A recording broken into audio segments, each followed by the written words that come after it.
નાગરિકોની સલામતીની દિશામાં મુખ્યમંત્રી ભૂપેન્દ્ર પટેલનો મહત્વનો નિર્ણય. રાજ્યમાં એસેટ સેફટી મોનિટરિંગ પોર્ટલ બનશે અમલી. રોડ, બ્રિજ, બિલ્ડિંગ સહિત તમામ સરકારી ઇન્ફ્રાસ્ટ્રક્ચર્સનું થશે સતત નિરીક્ષણ. રાજ્યની 1.5 લાખથી વધુ સરકારી સંપત્તિઓનું થશે ડિજિટલ મોનિટરિંગ.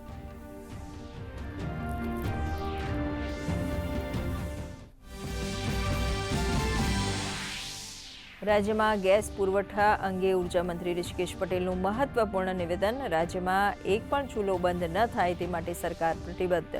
ઇન્ડસ્ટ્રીયલ ગેસમાં 50%, તો ફર્ટિલાઇઝર કંપનીઓ અને દૂધની ડેરીમાં વપરાતા ગેસમાં મુકાયો 40%નો કાપ. વિધાનસભામાં આજે મળી 2 બેઠક. કામકાજ સમિતિનો 13મો અહેવાલ બહુમતીથી પસાર. પ્રધાનમંત્રી આવાસ યોજના હેઠળ આવાસ ઉપલબ્ધ કરાવવામાં ગુજરાત દેશમાં પ્રથમ ક્રમે. મંજૂર કરાયેલા 9.57 લાખમાંથી 9.15 લાખ આવાસોની કામગીરી પૂર્ણ. શહેરી વિકાસ મંત્રીએ આપી માહિતી.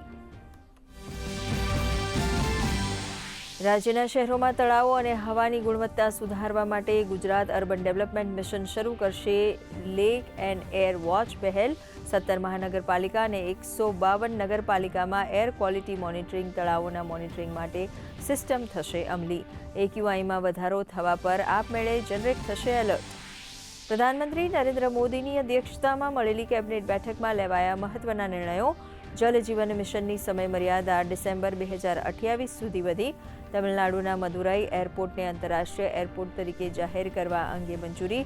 પશ્ચિમ બંગાળ અને ઝારખંડમાં 5 જિલ્લાઓમાં 2 મલ્ટી ટ્રેકિંગ યોજનાઓને પણ અપાઈ મંજૂરી. લોકસભામાં અધ્યક્ષ ઓમ બિરલા વિરુદ્ધ અવિશ્વાસ પ્રસ્તાવ પર ચાલી રહી છે ચર્ચા. સંસદીય કાર્યમંત્રી કિરણ રિજિજુનો વળતો પ્રહાર. કહ્યું, વિપક્ષના નેતા વિદેશ જઈને દેશને કરે છે બદનામ. જ્યારે ઓમ બિરલાએ ગૃહમાં કર્યા ઘણા રિફોર્મ. ગૃહમંત્રી અમિત શાહે કહ્યું, આનાથી વધુ બિનજવાબદાર વિપક્ષ નથી જોયો.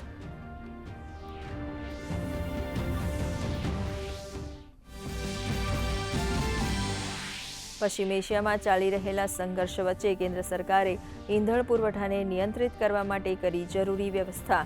કહ્યું, હાલના સમયમાં ઈંધણ પુરવઠામાં કોઈ ઘટાડો નહીં. ઈંધણનો પુરવઠો સુનિશ્ચિત કરવા માટે કરાઈ 3 સભ્યોની સમિતિની રચના. ઘરેલું ઉત્પાદનમાં 10%નો વધારો. રાજ્યમાં આકરા તાપથી લોકો પરેશાન. રાજ્યના 9 જિલ્લામાં ઓરેન્જ અને 11 જિલ્લામાં યલો એલર્ટ. 45 ડિગ્રી મહત્તમ તાપમાન સાથે રાજકોટ સૌથી ગરમ શહેર, તો 11 શહેરોનું મહત્તમ તાપમાન 40 ડિગ્રીને પાર.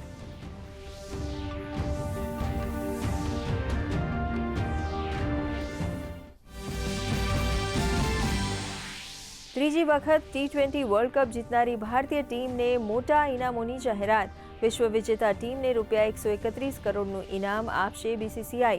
ખેલાડીઓ, કોચિંગ સ્ટાફ અને અન્ય સહયોગીઓમાં વહેંચાશે ઇનામની રકમ.